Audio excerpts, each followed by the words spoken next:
आज Indian Christian secular party का जन्म दिया गया है। सबसे पहले मैं आप लोगों को इस बात के लिए धन्यवाद ज्ञापन देता हूं कि ये एक सबसे बहुत अच्छा काम आप लोगों ने किया।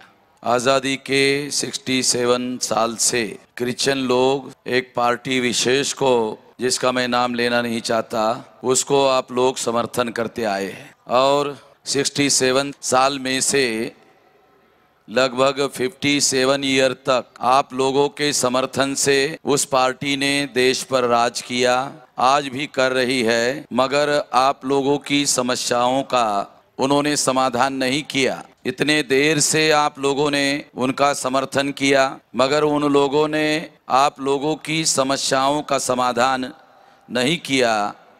इतने देर के बाद आपको एहसास हुआ।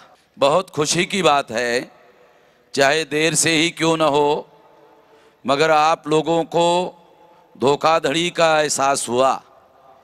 मुझे बड़ी खुशी है कि देर से ही सही, मगर धोखाधड़ी का आप लोगों को एहसास हुआ और आप लोगों ने अपने अधिकार, सभी प्रकार के अधिकार हासिल करने के लिए अपने बलबूते पर अपने संगठन का निर्माण किया और अपने अधिकार हासिल करने के लिए प्रयास शुरू किया। दूसरी और एक बात मैं कहना चाहता हूँ, उसी तरह से जिस तरह से क्रिश्चियनों में शेड्यूल कास्ट से धर्म परिवर्तन किए हुए जो लोग हैं, उन लोगों के अधिकार धर्म के आधार पर, संविधान के आर्टिकल 14 में धर्म के आधार पर भेदभाव करने के लिए पाबंदी है और धर्म के आधार पर भेदभाव करने की पाबंदी होने के बावजूद भी शेड्यूल कास्ट से धर्म परिवर्तन किए हुए जो लोग हैं, उन लोगों को उनके इक्वल राइट देने की कोशिश नहीं हुई, बल्कि उनके साथ आज तक 63 ईयर हो गए संविधान लागू होकर, फिर भी वो अधिकार नहीं दिए गए। उसी तरह से जो शेड्यूल कास्ट के लोग मुसलमान हो गए, उन लोगों को भी ये अधिकार नहीं दिए गए। जिस तरह से क्रिश्चियनों ने पिछले 67 ईयर से एक पार्टी विशेष को साथ दिया, उसी तरह से मुसलमानों ने भी पार्टी विशेष को साथ दिया और उनके सपोर्ट के बगैर, मुसलमानों के सपोर्ट के बगैर दिल्ली में कोई राजनीतिक पार्टी जिनकी अकेले 15% संख्या हो, कोई भी पार्टी दिल्ली में राज नहीं कर सकती।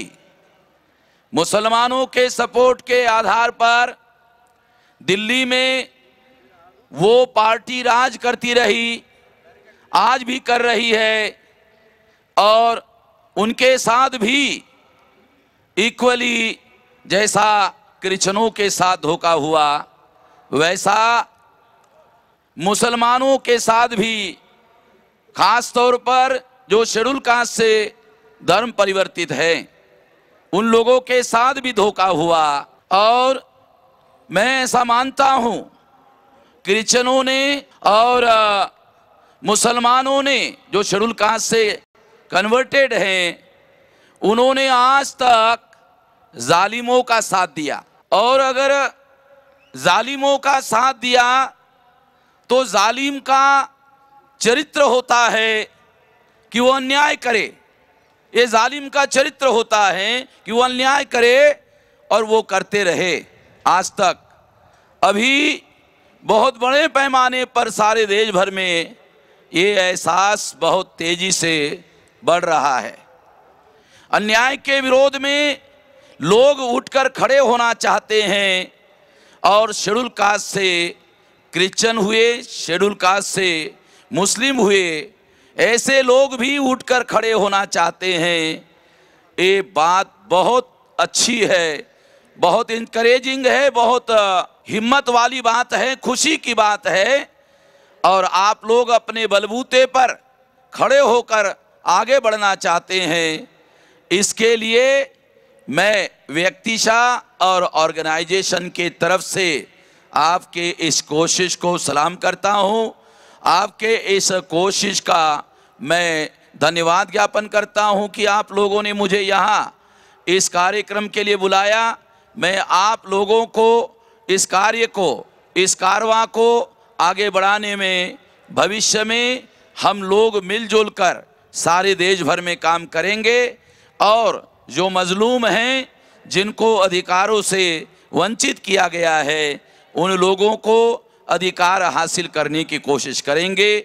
मैं अपने संगठन के तरफ से जो कन्वर्टेड शेड्यूल कास्ट क्रिश्चियन हैं और जो कन्वर्टेड मुस्लिम हैं, उन लोगों को संवैधानिक अधिकार जो शेड्यूल कास्ट के हैं वो अधिकार मिलने चाहिए। इसके लिए मैं तायद करता हूँ, इसके लिए मैं समर्थन करता हूँ।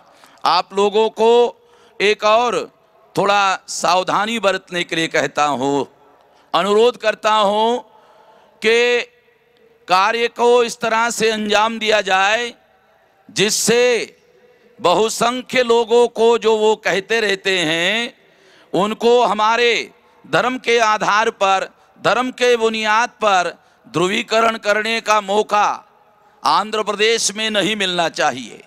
यदि ऐसा होता है, क्योंकि नॉर्थ इंडिया में ऐसा हुआ, मध्य भारत में भी ऐसा हुआ और सारे भारत में धर्म के आधार पर ध्रुवीकरण करने का एक धर्म के विरोध में प्रतिक्रिया निर्माण करके ऐसा प्रयास हो रहा है।